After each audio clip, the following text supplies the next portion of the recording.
and welcome to the Solar Tech Talk podcast from BayWa RE. BayWa RE is a leading solar and storage distributor here in the US. We love both sides of the supply chain, and today we have both of them with us. We're just going to be speaking with an installer and a manufacturer and our own in-house experts about the topic of repowering. So, why don't we start off by introducing everybody on the panel? I'm your host, Brian Church, Marketing Communications Coordinator. And with me from BayWa, first we have the VP of Product Strategy, David Dunlap. Great to be here, Brian. Thanks for the intro, and happy to be part of this conversation um, with our partners. Yep, awesome. And those partners, of course, are with us today from SMA and American Solar and Roofing. First, why don't we say hi to Joy? Hey, Joy. Hi there. How are you? Thank you for having me. I look forward to the conversation. Of course, and Brandon Davis from SMA. Hey, how you doing? Brandon Davis here. I am the sales director for our distribution channel at SMA, and I've worked with both David and Joy for quite some time, and really look forward to sharing our experience as SMA and anything I can add from my personal experience, kind of in Joy's shoes many years ago. Very cool. Awesome. So some familiar faces, and Brandon, it's good to see you. So today, like I said, we are talking about repowering. So I know you're all chomping at the bit to answer this question for our listeners, but what is repowering? Who would like to take a stab at that question? I can go first from my standpoint of how I see it. So, and I didn't introduce myself. So, my name is Joy Seitz. I'm CEO of American Solar and Roofing. We will be celebrating our 25th company anniversary in January of 2026. So, when I first came into the industry 16, 17 years ago, it was a little idea of repowering. It wasn't anything that the founders of our company had thought of because at that time, we are installing great solar. Like, what? It's going to need repowering or what? It's going to need maintenance. There was no concept of what tomorrow is because they were still thinking about today and delivering a great solar product. And so then when I came into the company and then took over as CEO in 2014 timeframe, it was something like I said that we were just now getting started on and kind of just now thinking about of how do you sell a maintenance program or how do you sell repowering. And I will also say when I came into it, our culture was our stuff never fails, and if it does fail, as the engineering side of the team, they like almost took personal offense to it and they like wanted to fix things for free. And I was like, no, things like break. Like, if my hot water heater breaks, I have to call somebody and and I have to pay that person to fix it. So for me, repowering started with just a little bit of an idea because everybody owned, all of our customers owned their systems and we had to service them. And what it's turned out to be is not only when the system just needs a new inverter or repowering, but when the customer wants to re-roof and they're thinking about taking off their solar panels, they're like, well, why am I going to put on old solar panels? So it's from a roof, new panels or new racking solution based upon the new array layout, to just all new systems and all new components, including an SMA inverter. And then the last thing I think about with repowering is I have a lot of orphaned systems, and they have different inverter technology that we do not support for so many reasons. And we've always been an SMA house. And so when the other inverter product goes down and they want us to take over the liability to that system from this point forward, we pretty much always ask them to repower it and rework it with an SMA inverter so that we know that they're going to be good for the next 10, 12 years. Yeah. Just to take a stab at it too, I think, Joy, you talk about a repowering that is much more broad. And I love that because that means you've actually worked through this for years and years and figured out how to do repowering and make it a diverse part of your business. So, you can wrap in that roofing. I think repowering can be as simple as uh, there's an old inverter on the roof and we swap it in with a new inverter 1-to-1 and walk away. But I think part of this conversation and the reason you're here is so that we can help people kind of understand this as a different business model than a headache that I get this Mhm. person that's calling me may or may not be my former customer that is down. They're not actually producing power, and we need to get them back up to a how can I upsell and make this an opportunity to generate revenue and margin for my business rather than just seeing it as a headache or a problem to be dealt with. Yeah. I moved from a heck no to to it almost being $1 million a year in revenue. And that's just my service department. That just like one guy or gal, one human and two techs. And that's just the service side of considering repowering. That doesn't include the new modules, or new inverter, new modules, re-roofing, all of that. That comes to, oh, your system is down. What else do you need on the upselling side of it? So yes, it moved. It was never a headache to me. But it definitely. I was very concerned taking over systems that that weren't mine. Right. I had to move. I had to move through that journey, and I had to really build a trusting relationship with my site workers and my project managers to know that if they went on site and they touched something, that they knew that we owned it, and Mm. they owned it as much as we own it as a company, and to really put together processes so that if we went on and it was broken, how are we accounting for what's broken? How are we documenting what's broken so that the last man on deck, scenario that contractors deal with, it doesn't all fall on us if for some reason we can't get it back online in a budget in which those people were looking for. Yeah, I think that's the challenge is if you know what's there and you show up, then it's way easier than when you're showing up to someone else's work and potential nightmares that you don't anticipate. And then again, there is that challenge. Every contractor faces this. The last person who touches it, regardless. Back when I was on the contractor side, we would install solar, and then someone's refrigerator would stop working the next week. Well, that was clearly the solar's fault. And so some of those things are just chance, and some of those things, rarely is it actually something you did with the solar that causes that, but you're opening a potential for risk, right? By servicing other folks' um, work that may be done 10 years ago, 15 years ago, that had different practices at that time, different code standards. Back then, this industry was new. We were learning, figuring things out kind of as we were going. And so, you know, I think you're doing a good job at this point documenting what you go into so you can present to a homeowner exactly what you found and how you plan to remedy it without exposing yourself to the risk of what someone else had done in the past. And I think that's really, really important is that upfront documentation, whether that's using site capture tools or something like that, but just being clear about expectations as well. And maybe, I don't know if you've worked into any of your contracts for service work or things like that, kind of, where your scope starts and ends based on what you're walking into.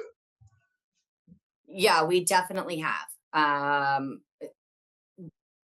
It is the benefit of being, I always joke and say that we're a really, really strong EPC, and our sales front end is where we're always struggling as a company. So as a strong EPC, documentation was always very important to the founders of our company, and that culture is carried through with me in charge too. So it is very important to be documenting um, everything that you're doing, and and things that are left out, right? Like things you can't expect from us. And so a lot of folks, this is where I would say, not to go off into another tangent, but this is where even the quote tools that are Mhm. currently on the market, I have never tested them, but quote tools with repowering is a little hard because they're built to sell new solar. And Mhm. so one benefit to our company is we're 25 years old. We came before the quote tools, right? We came before distribution. And so we had a quote tool internally that allows us to modify and tweak it based upon the needs of that customer.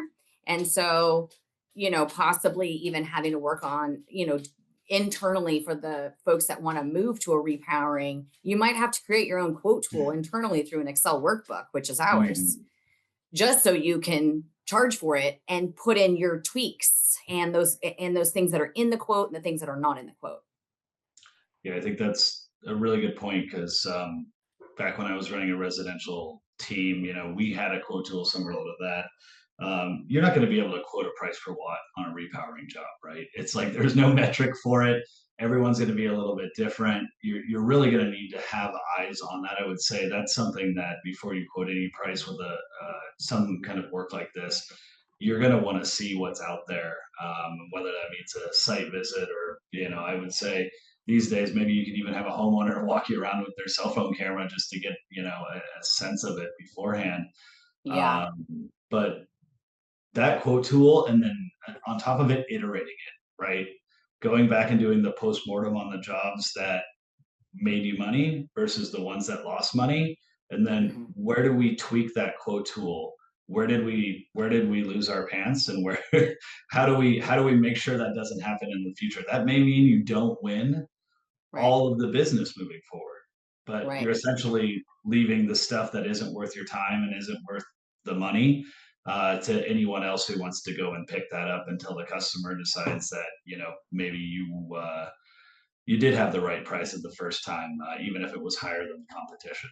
I think there's Right. something to be said to be able to walk away from business that doesn't serve you as a solar installer. And we charge, yes, to all of that. And we charge to diagnose. So I'm not going out to folks' homes and spending 45 minutes figuring it out so that I can create a quote. We charge them to let us into their property to come up with a quote to be able to solve that problem, right? If it's more complex. In general, again, once you have this good systems in place, like you were talking about, of figuring out like what's making you money, right? The error codes, you kind of, you train your internal team to ask those pre-qualifying questions. And then you train your external team, the site workers, to be able to read that quote, understand what the scope of work is of what they've paid for, and they can't go above that, right? So and it's that mutual internal and external respect that I have between my teams that make it so that my service department is profitable, right? But we had to be unapologetic about that. I mean, like, I'm not kidding you. When I came into my company, to the idea of charging people to diagnose was like I was speaking a different language. I mean, they couldn't even now it's like duh, but when I first came in, they couldn't believe it. I mean, I was just like Yeah. evil. Yeah, and I think it's a mindset you've got to change. It's not natural. I know when I first started in solar too, we did all service work for essentially free. But that's not a sustainable model, especially as we get into the maturity stage of our industry, where that's going to be real work that people need. I think when we were young and early on, we were figuring it out, and we were happy to figure it out because we all learned together. But now we're just at the point where things are failing because that's their natural expected life. Right.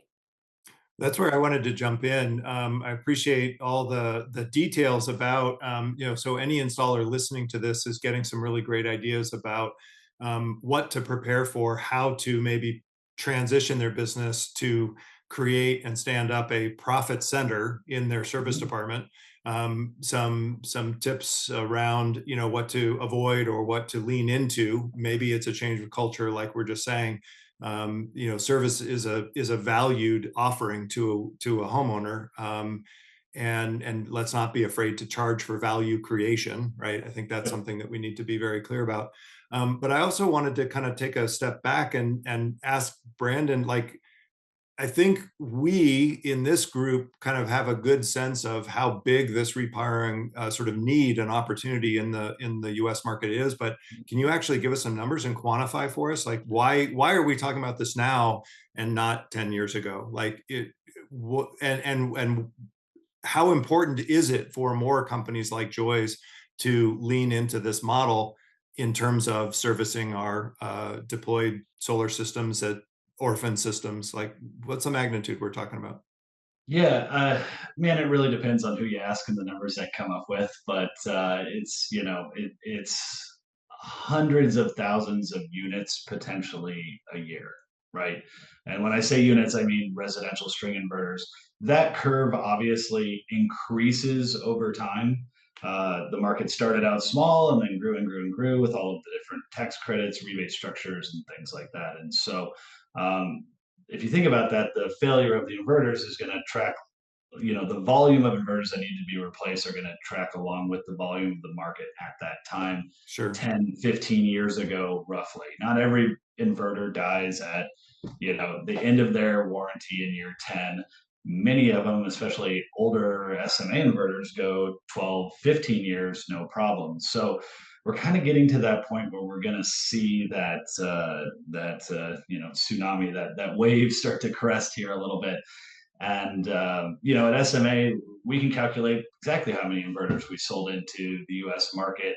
Um, you know, in 2015 or 2013 and get a sense of what that is. But there are other inverter manufacturers out there, string inverter manufacturers out there that also produced and had decent market share. I think when I got into solar, SMA was 1 in 3 solar inverters. Well, there's two more for every SMA out there that are likely to need to be replaced, and a lot of those companies are no longer in the business, or maybe they're still in business, but they're doing things other than solar at this point. And so there's a huge number, a huge volume of work that needs to be happening here with absolutely right now in the coming years.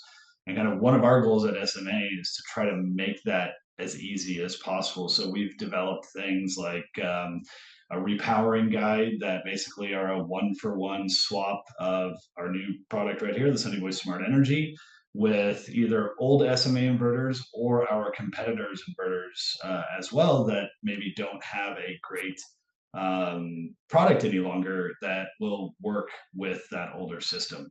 So we're trying to do what we can to make the uptake of the service work and getting customers, homeowners back online as easy as possible, full well knowing that it definitely has its challenges and what you may find out on an install, especially if it's not your own install.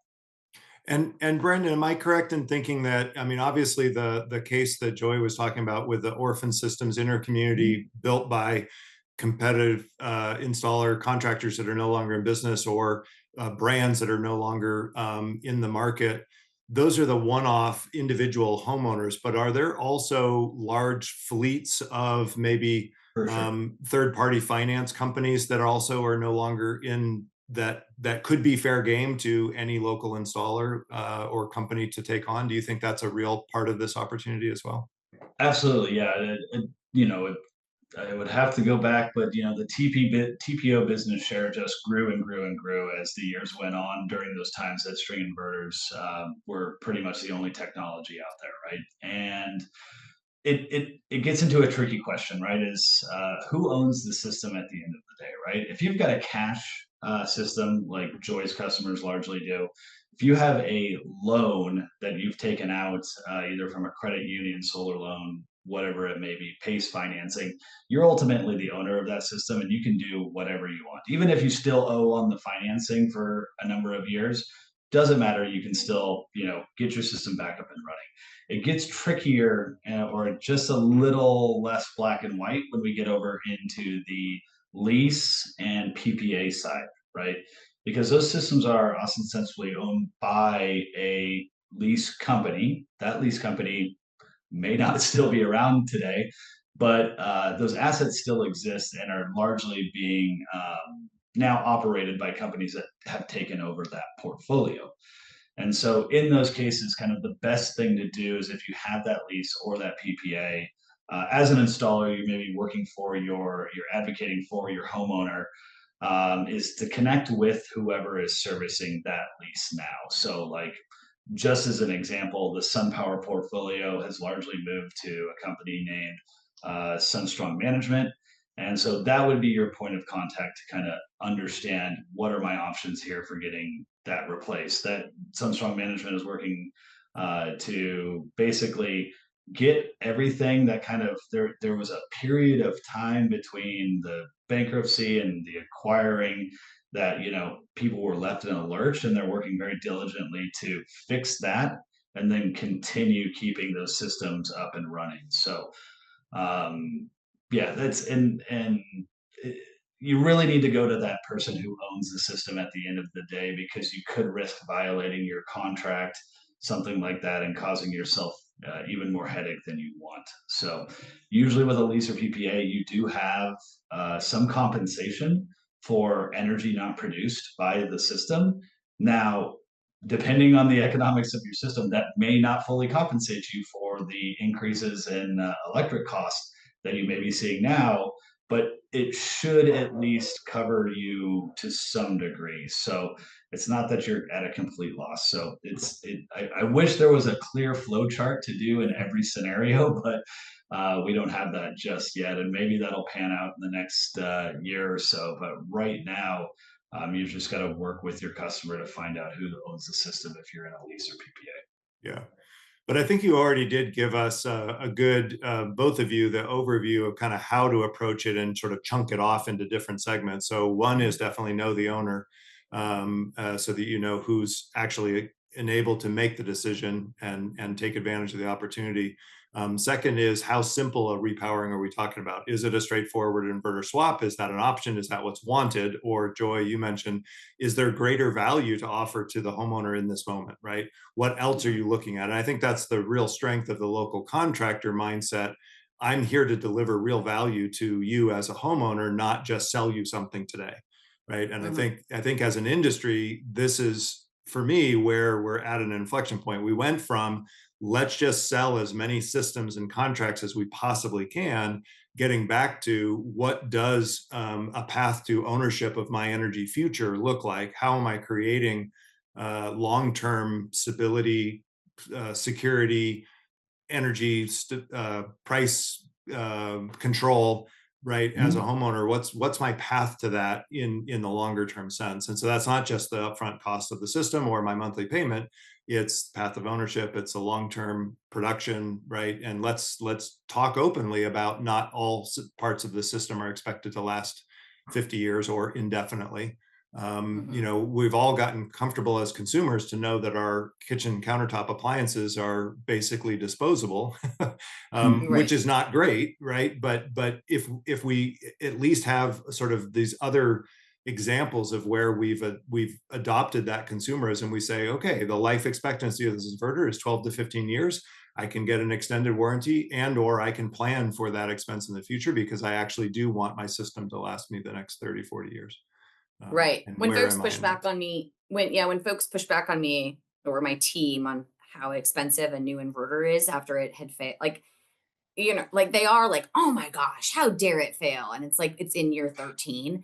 And I'm like, how many iPhones have you purchased and laptops have you purchased in that time period? Right. Like, Yeah. it's the same price, and your basic, and the laptops and the phones work less than your solar inverter. So, it is a reframe for our customers to have them understand of like, oh yeah, I guess you're right, but at first they try to be very appalled that something has failed after turning on and turning off every day in the Arizona sun for 13 years, that they have to replace it. And then you just have to walk them through that journey and be like, you're fine. It's going to be fine. And you're like, oh yes, yes, yes. Okay.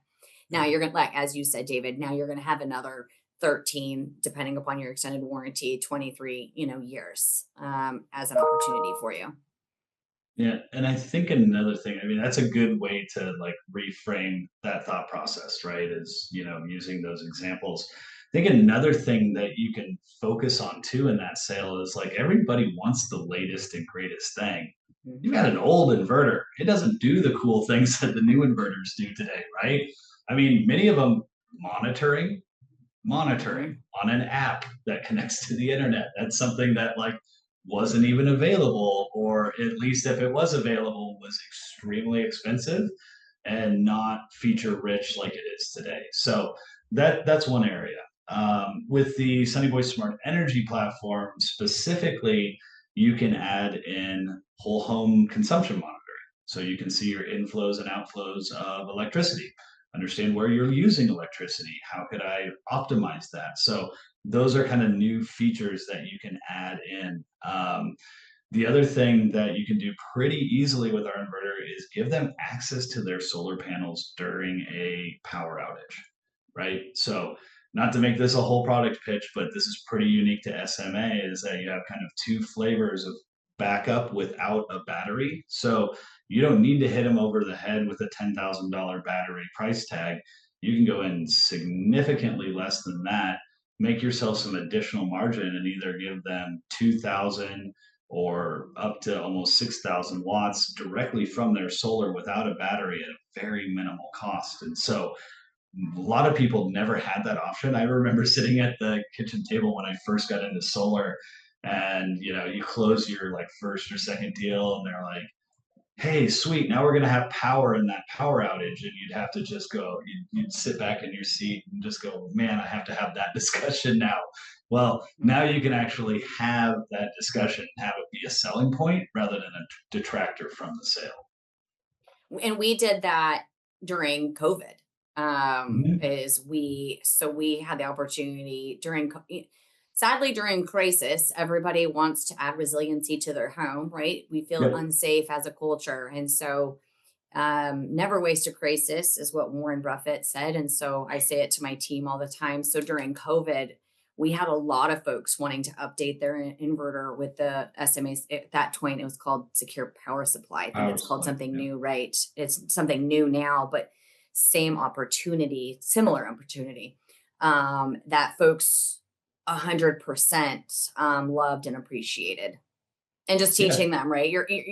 We are able to come beside them and be like, hey, you have some critical load, you want to keep your food going, you want to be able to have your cell phone going, a little fan, right? If anything happens during the day, you did want to have some planning. And so it allowed me to come beside them to start having them think about how they used electricity and their energy journey differently. Mhm. Yep. Yeah, I would agree. It's really interesting when you start to give people information. It starts to, you know, set off little alarm bells. And so, having even just that introductory lower cost taste of backup during that emergency, I think that opens the opportunity for people to really understand the value of that, and potentially in the future open up their wallets to make a larger purchase, including batteries and real whole home backup in the future. And that's the nice thing about the hybrid platform. It allows you with the Sunny Boy Smart Energy to pivot to that at any time in the future. So kind of the hardest thing I think in solar, since we sell a product that lasts 15, 20, 30 years, depending on how you want to, what you want to put on it, is customer acquisition. And so if you can find a way to cut down your acquisition, make a repeat customer, Joe, I know you do that through roofing as well as solar, but these are kind of some of the ways where you can add that to your income, your revenue streams, diversify your business. So like you said, if for whatever reason new installations dry up overnight, you've got these other things that you can pivot to and push. Mhm. Completely. That brings me to a question that I've kind of been wondering is, in terms of these repowering jobs, Joy, do you find that, the customers are finding you, or are you going out and finding the customers? Both. I haven't had to do no, a lot of marketing, at least for the business model that I had at the time. So I had a lot of customers come back to me. I had only done TPO um, for about 3 years. So again, out of my 25 years, I only did TPO for 3. So that means that everybody in my database is a direct purchase, cash purchase, and they belong to me. So I have been able to do, and I did have Salesforce, our CRM, in place in 2006. So just by honestly, by luck. I will say luck. And maybe I've never asked the founders like if they thought about like how they were going to use the data, but I'm telling you, my IT department hates how much data we have on our servers because of how much information we have kept on our customers. So that's my long answer to say a lot of them come back to us and we have all their drawings, right? We have all their communication. We have everything we put on there. It's insane how much data we have on our customers that allow us to go back to them and market. With that being said, when I am the only solar installer here in Arizona who also under one umbrella has a roofing license. So again, when we look at that repowering from the vantage point of I need to get a new roof, they've experienced a leak probably because the solar installer used the long installation method. They really again come to us through that. So if it is a new account for us, they come to us because they're like, you're solar and roofing. I only want to point at one contractor. While we're there, let's get some of this, stuff done. And so we are just now starting to market to repowering outside of us. But going back to what Brandon mentioned, about 10 minutes ago, depending upon who owns it, right? I can't take much market share if a third party now owns that lease and the customer doesn't want to go outside of that. I am more of a risk taker to where if your power has been down for 6 months and your leasing entity or your TPO or whomever isn't responding to you and you're tired of the bills, I'm breaking that contract. Like they've broken their contract with me. So I have many customers who don't care what that contract is. They're tired of waiting. And so they're repowering. And so a lot of them, come through that way. And then they're like, we'll deal with it, but we're not waiting anymore. We're going to pay for it ourselves. We want our power back online. So that's just a few avenues that they come through to us. But a lot of people unfortunately wait. So if they're in a TPO situation, so you do have to walk them through that journey. And I would say again, going back to Brandon, we did have a situation where we personally as installers could not get a hold of the entity that held the warranty and the service contract of that. And so it does take a little bit of elbow grease to find the right people to be advocates for your customer who is down. And so I will say we're so committed to the customer that we will spend that extra elbow grease. And I'm appreciative of stakeholders like SMA who came through and helped us find the right contact for that. But if you are looking as an installer to get into repowering and you end up with a lot of TPO stuff, I would spend an unreasonable amount of time at RE Plus getting faces to names. So, 3 or 4 people, a book of business there, a book of people there, so that you can ping them if things aren't working and you're not able to get that customer service. So as an owner with my team, we have a list of folks at different companies that we know we can ping to get somebody service if for some reason the 1-800 number isn't working for us that month, right? Because every company goes through ebbs and flows. So if you're taking on TPO, you are going to have to get really good at figuring out who owns that and what the requirements are and how to become a squeaky wheel to fight for your customer. Yeah. And then hopefully more of those customers that are owned by them come through. And so you're making up that extra elbow, that extra work that you had to do in the front end, fighting for that one customer. Hopefully 7 more come through and you're able to pass on some of that initial expense of the legwork for that one customer to others because you now know the process for that new owner. Yeah, I think that's repowering in general, right? You summed it up. It's the first 10 have you pulling your hair out, and then you become good at it, and it becomes a tool in your toolkit that can help you diversify your business, right? But you're right. Yeah, it I'm really like, is. oh yeah, I guess it was like you have to take the risk. You have to be willing to take the risk if you understand the market that is available to you. And for me, I saw the market that was available if I was willing to make the mistakes and quote, lose the money in the short run because I saw the opportunity in the long run. Yep. Yeah. And I think that's the challenge is having that faith that you're going to get there. Because as beyond just, figuring out, it's having solar electricians that have some experience long enough to even look at an inverter in a system, and understand what's really going on, right? Like, sure, you can look at error codes and you can look at the manual, but to be able to truly diagnose a system, you have to have some understanding of DC wiring, and things like that. And many Mhm. solar electricians, many great solar electricians, have grown up only ever doing microinverters. So you Mhm. throw them in a world with a DC string inverter, and they're completely lost. They Mhm. just have never had the experience, and so there's going to be some learning curve there to get maybe the right staff, the right person in that position to run that department, and then in the future train the people that can come in and support that as well. Right. When early on, I used to say to my team, I am very lucky, and have such a great construction team. Like they've actually been with me the longest. The folks that are with me, on the site side and the construction side.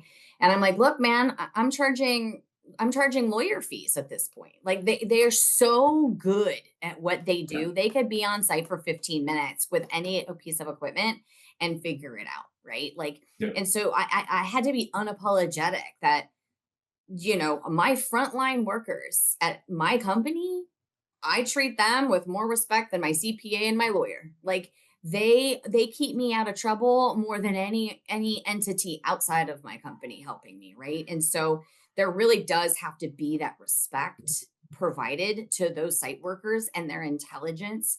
And I had to work hard to understand how to bring curiosity to, because I'm not an engineer. So, if you're not an engineer and you're not a contractor by trade, that's not who I am, right? So I, as a CEO and a person who was casting that vision, I had to come with curiosity and trust and be like, well, how would you do that? And what are you experiencing? I had to go on site with them and like witness it. For Yep. me to business model it out, I had to I had to know it, Mhm. and be curious with them and trust what they were saying so that, you know, and not, there's like a little TikToks or whatever going on right now that says the owner says it's going to take 2 days, right? And then the general contractor says it's going to take 4, and then the guy doing the work says it's going to take 6, right? So it's a joke amongst construction of, depending upon you ask, is how long it's going to take. So for me, I'm like, oh, that should just take an hour. And they're like, no, girl, right? Like that's a 3-hour site visit of us being intentional and getting an addict and testing modules Mhm. and, and getting at a deeper level to solve that person's problem. And so then once I understood it, I could business model it out and then sell it. Yeah. And so it was, it is a journey. So going to, I'm like, yeah, I guess it was 10 systems of maybe 20 of me being like, what and how, and well, how is that going to be quoted and what questions? And then furthermore, also, how do you come up with laws of average, right? I can't, every single job can't be nuanced. So then kind of saying, well, how often are we seeing X and how often are we seeing Y? And can we get a fixed price for that and a Yep. fixed question and answer for the customer on that? So that the majority of my work can be done by people who aren't, tenured technicians and tenured Exactly. solar folks. But then there's the other 30% where I'm still talking to my guys, right? I'm still like, well, what are you Mhm. seeing? Like, well, what about this or what about that? Right. I'm still hole poking. I might not be able to the person to solve it, but I can hole poke it enough that my very strong construction workers, site workers, electricians can be like, oh yeah, I could do that. Right. Okay, wait. Now that you made me think about that, I could do this. And charging for all of that. Mhm. Yeah, I think that's the really important part of that iteration, right? You never Hmm. get it right the first time, but the more you find out where you had a miss and you correct it, the better you get. And so that law of averages starts to work in your favor. But yeah, I learned everything I knew from my two of my best friends who were our leads on our installation crew and had Hmm. I was selling the product, they were installing it, and on the weekend over beers and barbecue, I found out if they had a shitty week or a good week, and I fixed it, and so Hmm. I truly believe getting out with your teams and understanding firsthand is really how you figure this out. Yeah. Yeah, I didn't do the beers and barbecue, so it was all unpaid. And I do joke and like, but it is beers and barbecue conversation for sure. And it's Yeah. active and it's actively listening. And I think that again, if you are a founder or an owner, sometimes we can get in our own way and think that it should be a certain way when you're on the site it's just different. And if Mhm. you're not ideating with them you can bid it incorrectly. And yeah, if you bid it incorrectly a handful of times you might not want to do repowering, but if you get it Yep. right like I did, I'm like, this is great. And the It makes opportunity. 2026 look easier to me because I know that nobody is going to ever let their solar go down, right? Like, I'm like, Yeah. look, guys, if all else fails, we're gonna just repower, out of my house, right? Like I joke with them, like it'll be the three of us, and I'll take the call, and you can run, because that alone I could pay a lot of bills, and so we could live a pretty easy life if that was it, and so it, it if you're just starting your solar company, set up your systems where you have repowering available to you in 8 years. And if you're 8 years in, you should start thinking about the systems you wanted to put into place so that you can at least repower your own people or others that are, maybe older. Completely. Yeah.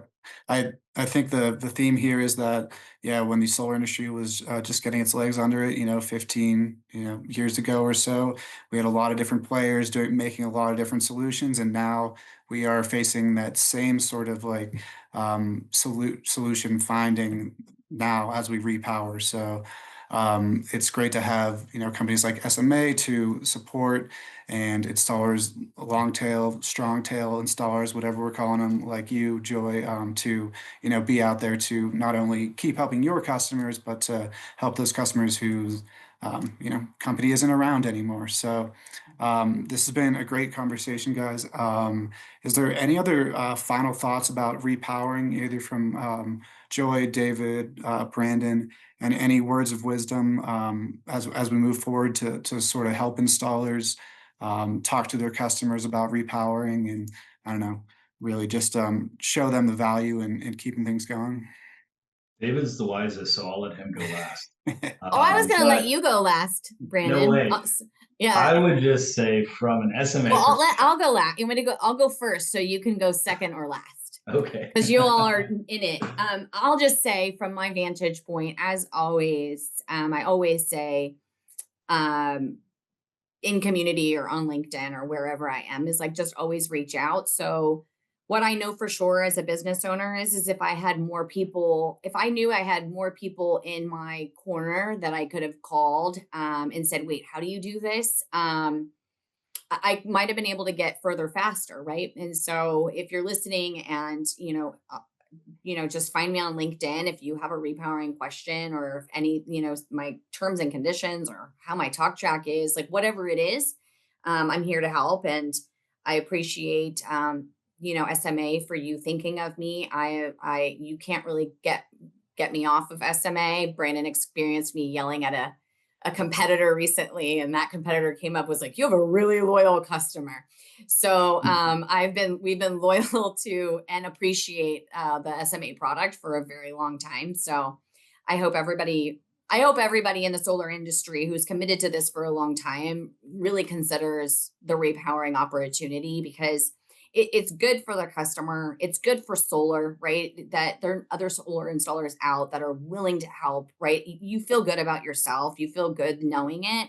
And any messes that were created by those who came in and left too soon, we're able to make that right while still being a profitable company. And that I am very proud of my company and everything we've all done to be able to do that, with partnerships with SMA and BayWa. I would just add,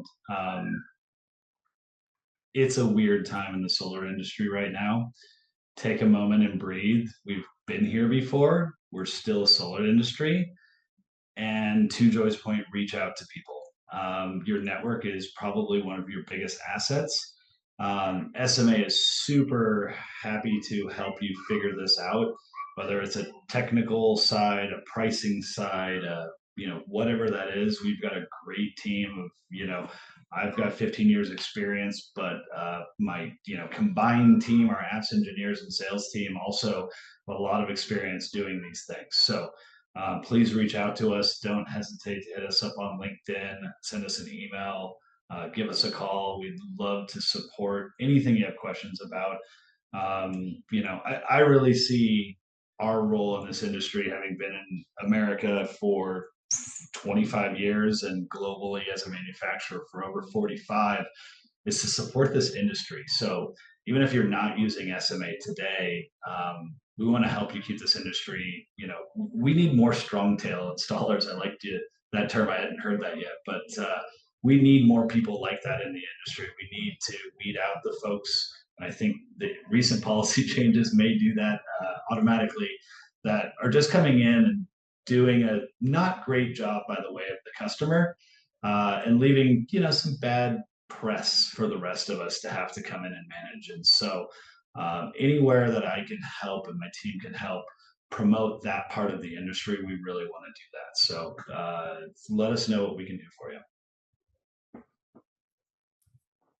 Excellent comments. And I think the only thing that I could possibly add is just to kind of double down on that strength of community partnership and the focus on long-term value creation. And I think that's true of all three of our businesses. We're focused on really creating real tangible value for our customers, right, wherever that may be. And I think define where your business is going in this tumultuous time. Maybe you've been around long enough and you have that comfort you mentioned, Brandon, of we've been here before, we can get through this. Joy, you're not worried about next year for good reason, because you know what your business is good at and you see opportunity. And I think that we're all kind of challenged in these times with, are we going to fall into the traps of doom scrolling and fear press and media, or are we going to take ownership of what we can control? And I think that's our opportunity here, is where do we want our business to be this time next year?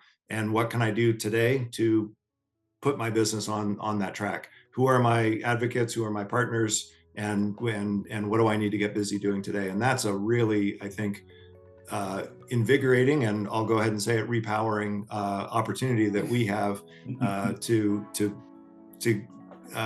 create positive change. That's why we're in this business. That's why we're in this industry, right? Is for positive change. So now's the time to lean into that. Couldn't agree more. Yes. Very inspiring, guys. Well said.